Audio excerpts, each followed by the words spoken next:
Hey Eagle fans, it's EaglefanKarl. This is going to be my preview and prediction video for Sunday afternoon's game between the Eagles and Tampa Bay Buccaneers. An interesting fact about this particular game, this is actually Nick Foles is going to be returning to the scene of where he got his first victory as a starting quarterback in the NFL. It was back in Andy Reid's first year. There was a lot of people that know me that know that I really liked Foles early on in his career. I was upset when Chip Kelly had gotten rid of him. And it was this game that really started me to realize just, I thought how good of a quarterback he could be, at least mentally. Because that game came down to the very end. It was a December game. The season was basically over for the Eagles. They were running out the string. And Foles brought them back. They were down near the goal line towards the end of the game, and he went over to Andy Reid and he said, "Here's the play I want." And so he knew the flow of the game. He knew sort of what was happening, and he knew what plays would be able to work. And because of that, I really think that it showed to me that he had the mental makeup to really understand that part of the game, the chess match that sort of goes on between the quarterback and the defense. So he knew what play was going to work, went over to the sideline, called it. Andy Reid went along with it. The play worked. They scored a touchdown and won the game. So that was sort of when I really started to like Nick Foles as a quarterback. Of course, then the whole history of what happens with him under Chip Kelly and then him leaving Chip Kelly has been told ad nauseum. But this game, little tribute to the fact that this is returning to Nick Foles' first win as a starting quarterback was in Tampa Bay. Now, I know there's a lot of Eagle fans out there that are nervous because of what happened last week between the Bucs and the Saints. A lot of people, I think, expected the Saints to blow out the Buccaneers. I know I certainly did. I was shocked to see the game go the way it did. But actually, that makes me feel a little better for two reasons. Number one, I think it means that the players for the Eagles are going to not take this game as lightly as maybe they would have. I know a lot of Eagles fans, when they do the W's and L's at the beginning of the season, just figured this was a win. It was going to be an easy game against a team that finished in last place last year. Their starting quarterback is suspended, so he wasn't going to be playing. You're going to be playing against a guy who's been a perennial backup journeyman quarterback that's been all over the league. So everyone, I think, sort of just figured that this was going to be an easy win. And the players might have fallen into that trap too, where we might be talking about this game as a trap game. Well, I think it's clearly not going to be a trap game when you see them put 48 points up on the New Orleans Saints. So I think that the defense is certainly going to have to take this game seriously, and the offense is going to have to take it seriously as well. So I don't think you're going to have much of a letdown for the Eagles players going into this game because of what happened last week. So that's one good thing.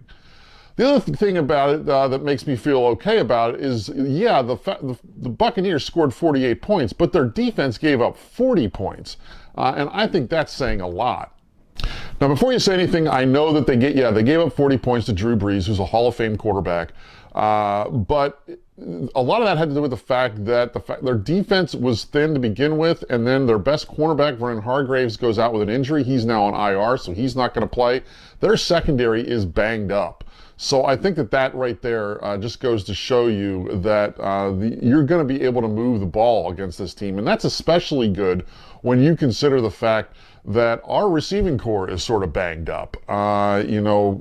Obviously Jeffrey and Mac Hollins are not playing. Mac Hollins is on IR. Jeffrey is not back this week. He's already been ruled out. And then you hear word that Shelton Gibson is now questionable to play the game. So you've got all these questions now at wide receiver. So it's probably good that their secondary is a little banged up, because our receivers are going to probably need a little help getting into this game and really getting anything going. But I'll talk about our offense and their defense a little bit more in a moment. I want to get back to their offense and, everything that happened with Fitzmagic and all the yards that they threw for and touchdowns and all that kind of stuff.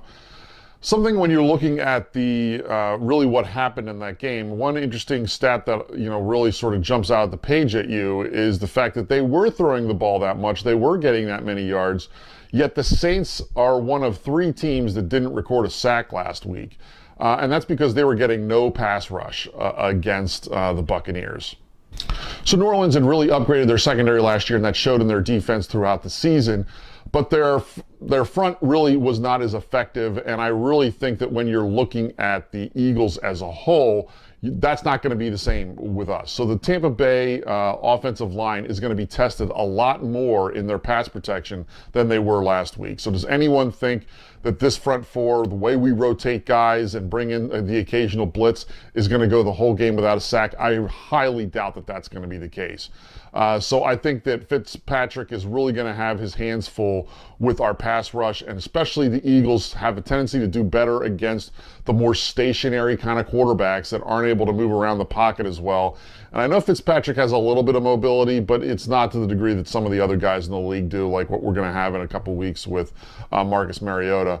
But, so I really think that when you're talking about Fitzpatrick, he's going to be a lot more of the quarterback that the Eagles front four is going to be able to get after. And I think we are going to be able to put pressure on him.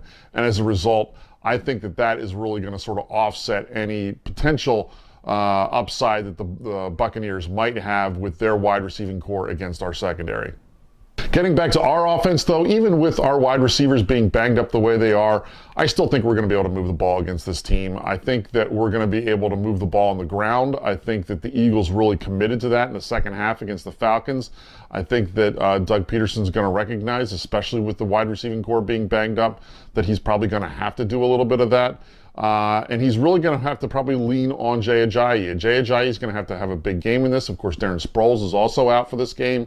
So, all those things add up to the fact that I think Jay Ajayi's really got to be a big player in this game. And Zach Ertz has got to step up his game. He didn't have the greatest game against the Falcons as well. So he's got to step up his game and help move the sticks on third downs and getting receptions when it really matters. So from that angle, I also think that the Eagles will be able to do something with moving the ball, both on the ground, with the tight ends, taking the occasional deep shot, with Wallace and some of the other guys that will be playing at the wide receiver position. You put all that stuff together, and I think that the Eagles have enough here to win this game. I think the Buccaneers were sort of flying high last week, and they're going to probably have sort of a return to normal in this game. I just do not see them being a team that's going to be able to sustain that kind of level of play week after week. So I think that they sort of return back.